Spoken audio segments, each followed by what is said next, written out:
नमस्कार साथियों, कैसे हैं आप सभी। उम्मीद करता हूं कि आप स्वस्थ होंगे, सुखी होंगे और आनंदित होंगे।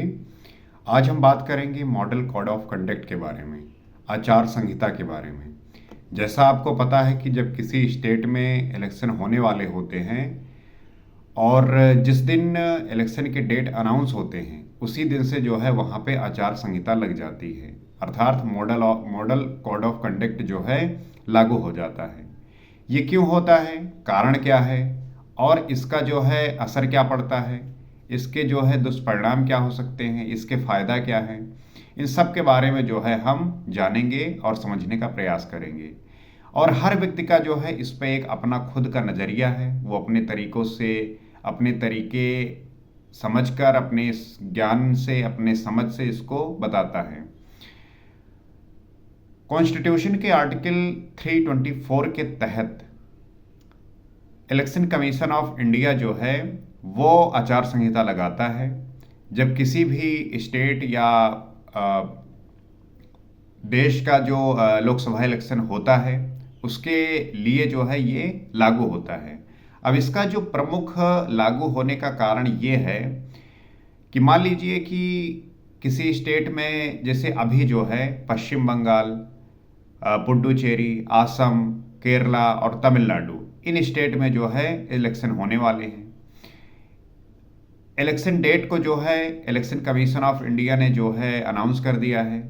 ये अप्रैल के महीने में जो है चलेंगे और 4 मई को जो है इसकी काउंटिंग होगी। अब मान लीजिए कि इस समय रूलिंग पार्टी बीजेपी है और जो विपक्ष के रीजनल पार्टियां हैं, चाहे तमिलनाडु हो, केरल हो, पश्चिम बंगाल हो, तो यहाँ पे जो रीजनल पार्टियां हैं या कह लीजिए नेशनल जो पार्टियां हैं, मॉडल कोड ऑफ कंडक्ट इसीलिए लगाया जाता है कि इस समय पे जो पॉलिसी होती है वो पैरालिसिस हो जाती है। मतलब ये कि अब कोई भी जो है स्कीम या पॉलिसी ला नहीं सकते, क्योंकि अगर इसे लगाया ना जाएगा तो जो रूलिंग पार्टी है वो ऐसी कोई पॉलिसी ला के वहाँ की जनता को लुभा सकती है और जो है अपने पक्ष में वोट को डलवा सकती है, उसके पक्ष में वोट पड़ सकते हैं। इस वजह से जिस दिन डेट का अनाउंसमेंट होता है, इलेक्शन कमीशन ऑफ इंडिया करती है, उसी दिन से जो है आचार संहिता लागू हो जाता है। आचार संहिता कोई ऐसा नहीं कि जो है इसे एक्ट के थ्रू बनाया गया है, कुछ कानून के तहत बनाया गया है, ऐसा कुछ भी नहीं है। 1979 में सारी पार्टियों ने मिलकर इस बात पर निर्णय किया कि ये चीज़ होनी चाहिए, क्योंकि इससे जो है एक लेवल प्लेइंग फील्ड होगा। सब जो है एक इक्वल पैमाने पे आके जो है इलेक्शन लड़ेंगे, क्योंकि इससे मान लीजिए रूलिंग पार्टी, अगर ये नहीं हुआ तो रूलिंग पार्टी इसका फ़ायदा उठा सकती है। वो नई स्कीम, नए तरीके के जो है प्रलोभन देकर जनता को अपने तरफ जो है झुका सकती है।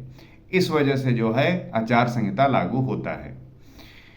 हमें सबसे ज़्यादा आवश्यक जानने की बात यह है कि जो आचार संहिता लगता है, मॉडल कोड ऑफ कंडक्ट लगता है, उसका क्या सही से उपयोग होता है। जैसा कि मैंने इस वीडियो के प्रारंभ में ही बात किया कि इसका जो है दुष्परिणाम कैसे हो सकता है। जैसे आप देखते होंगे बहुत सारे लोग ऐसे हैं या बहुत सारे ऐसे नेता होते हैं जो इसके लगने के बावजूद भी इसका जो है गलत तरीके से मिसयूज करते हैं। इसमें जो बातें लिखी हुई हैं बहुत ही सही लिखी हुई हैं, अच्छी बातें हैं कि इस बीच में जो है आप किसी भी तरीके से जनता को प्रलोभित नहीं कर सकते। लेकिन जो बहुत सारे ऐसे नेता होते हैं, बहुत सारे ऐसे लोग होते हैं जो अपने ही बातों से इसमें दी हुई बातों का उल्लंघन करते हैं। इसमें जो है अलग अलग जो है तरीकों से बातों को समझाया गया है कि आप जो है कास्ट के बेसिस पे, रिलीजन के बेसिस पे, इन सब के बेसिस पे आप जो है चुनाव का प्रचार नहीं कर सकते, लोगों को इन्फ्लुएंस नहीं कर सकते। लेकिन आपको क्या लगता है ऐसा होता है? नहीं होता। आप देखते होंगे सारे पॉलिटिकल पार्टी और सारे इंडिविजुअल नेता अपने तरीके से जो है इसे इन्फ्लुएंस करने की कोशिश करते हैं, चाहे वो कास्ट बेसिस पे हो, चाहे रिलीजन बेसिस पे हो, किसी भी चीज़ पे हो। अब इसको लेके जो है इलेक्शन कमीशन ऑफ इंडिया क्या एक्ट करती है, क्या जो है उस पर कार्रवाई करती है, तो इसके भी जो है अलग अलग लोग आरोप करते हैं कि जो रूलिंग पार्टी होती है उस पर जो है कार्रवाई नहीं करती, जो विपक्ष होती है उस पर कार्रवाई की जाती है। और ऐसा ज़्यादातर होता है कि कोई भी कार्रवाई नहीं होती, नेता कुछ भी बोल के जो है वो निकल जाते हैं। हमें जो है इससे अवेयर होना चाहिए, हमें जो है इस बात से वाकिफ होना चाहिए कि ये जो है क्यों आता है, इसका जो है ये लगने का कारण क्या है। और इसके बारे में जब आप जानेंगे, तब जब आपके यहाँ पे कोई नेता, आपके यहाँ पे कोई कैंडिडेट जब वोट मांगने आएगा, तब आप उससे वो प्रश्न कर सकेंगे, वो आप पूछ सकेंगे कि जो आप कह रहे हैं, क्या आप अपने जो जो इलेक्शन कमीशन ऑफ इंडिया है, क्या आप उसकी रिस्पेक्ट करते हैं? आचार संहिता में जो लिखी हुई बातें हैं, क्या आप उसको फॉलो करते हैं? आप खुद कानून तोड़ रहे हैं और जो है तरह तरह की बातें करते हैं। कहने का मतलब यह क्या है कि किसी भी स्टेट में, किसी भी देश में आचार संहिता लगने का मतलब ही यही है कि हम जो है उसके दिए हुए निर्देशों के अनुसार चलें। जो भी उसमें लिखी हुई हैं बातें, वो ऐसी हैं कि बिल्कुल लेवल प्लेइंग है, किसी के लिए फ़ायदा नुकसान की बात ही नहीं है। बात है एथिक्स की, बात है कि जनता की भलाई के लिए, कि कोई भी पॉलिटिकल पार्टी या कोई भी इंडिविजुअल नेता गलत तरीके से जनता को इन्फ्लुएंस ना कर सके, अपनी जो है शक्तियों का दुरुपयोग वो ना करे। इस वजह से जो है इस चीज़ को लेके इस चीज़ को लाया जाता है। जनता भी इस बात को समझती है, वो ये जानती है कि इसका जो है ये क्यों होता है, क्यों लाया जाता है, इसका प्रभाव क्या पड़ता है। इसीलिए आप देखेंगे कि अब जैसे कि 4 मई को 4 मई को जो है इसके परिणाम आएंगे और अभी से जो है वहाँ पे इलेक्शन के डेट अनाउंस हो गए। इसका मतलब कि अब उस स्टेट की गवर्नमेंट कोई भी जो है पॉलिसी नहीं ला सकती। इसका मतलब ये है कि अब जो है जब तक रिजल्ट नहीं आएगा, कोई भी ना तो वहाँ पे पॉलिसी आ सकती है, ना कोई स्कीम आ सकती है, कुछ नहीं हो सकता।